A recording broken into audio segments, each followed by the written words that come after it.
Is this web-swinging series worth your time even outside the MCU timeline? Let's talk about it.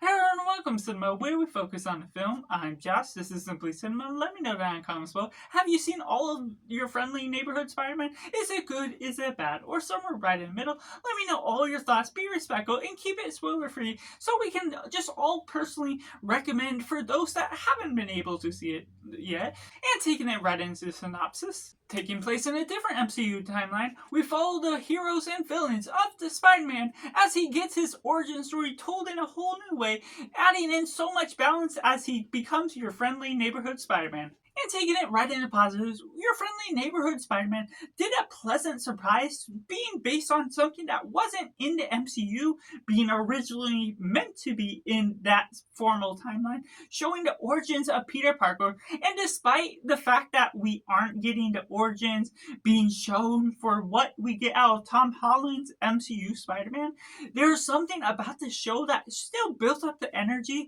the origins to Peter Parker, making it unique enough and having a flavor to constantly keep you captivated throughout all 10 episodes, doing all these different cameos, other characters, other heroes that don't interfere too much with the origins of Peter Parker, of Spider-Man, going throughout a plethora of suits throughout the show that balance in all of these teases of these villains we could get in the future of this show as new seasons come out, which is pretty much guaranteed based on how they're setting up other elements, different things, the different games and things that come about along the way. Just do so much to keeping it down to earth, making it a street level Spider-Man that is your friendly neighborhood Spider-Man, that just does so much to what it creates the atmosphere to create a lively, fun environment that also does damage, is not necessarily violent to too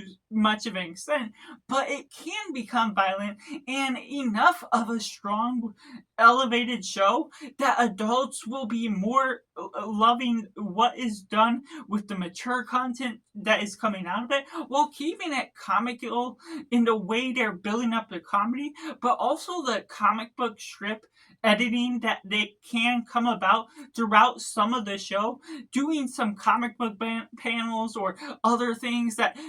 do so much to the love for what it came off of, what it has done with the origins, and what we get out of other characters just do so much that, well, other color changes or things don't necessarily have an effect on the personal story as a whole. It's something that builds the character dynamic so much richer than I expected. And even though it is taking place in a different MCU timeline than Tom Holland, it's something that I just really admire for the craft that they're doing with the storytelling, the writing that really keeps you captivated throughout and keeps you on board with how the twists and turns come about along the way, leading you into a final episode that is one big final battle that does so much nature to not only what the context of the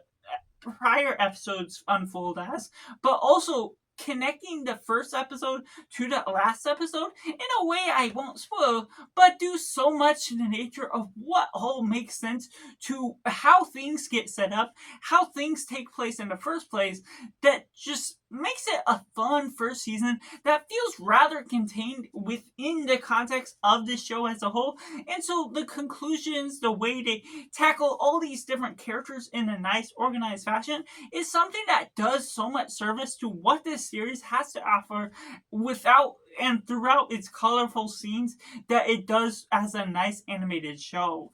And taking it into the mix element, there's some moments here and there where it feels like they're trying to do a little bit too much with all of these characters tackling different relationships at different times, and that can subside a little bit of the Peter Parker arc that you're getting. While there is a complete arc for him, it can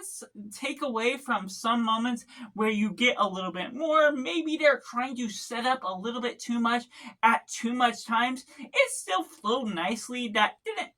interfere too much, but I feel like there could have been a little bit more if you got a little bit less out of what you're already initially setting up for. And there's other parts where you're getting this ending part of the show that at the conclusion, there's also a lot of build up to what's coming in season 2 or however long they want to last it. But instead of capping it off really quick or being able to blend in those lead ups within the story itself or even within the last episode, it would feel a lot more natural, not necessarily needing to be showing there's so many end credit scenes type of performance to what it's ultimately showing off that I feel like could have been containing the season a lot more within itself, since it's supposed to be its own story, even if you know there is going to be a second season that comes off of it. And there's just things what you get out of the characters that could have been a little bit more smoother. And the way they change some skin tones to certain characters can deter people, not necessarily away from watching the show. It's not necessarily bothersome or distracting, but not necessarily having a need to change skin color when the characters are initially that sense of character that they set up to be in a certain way doesn't really change the whole context of the show outside of other variables what you do with that. But ultimately it can be fun to the nature of what all other things can balance in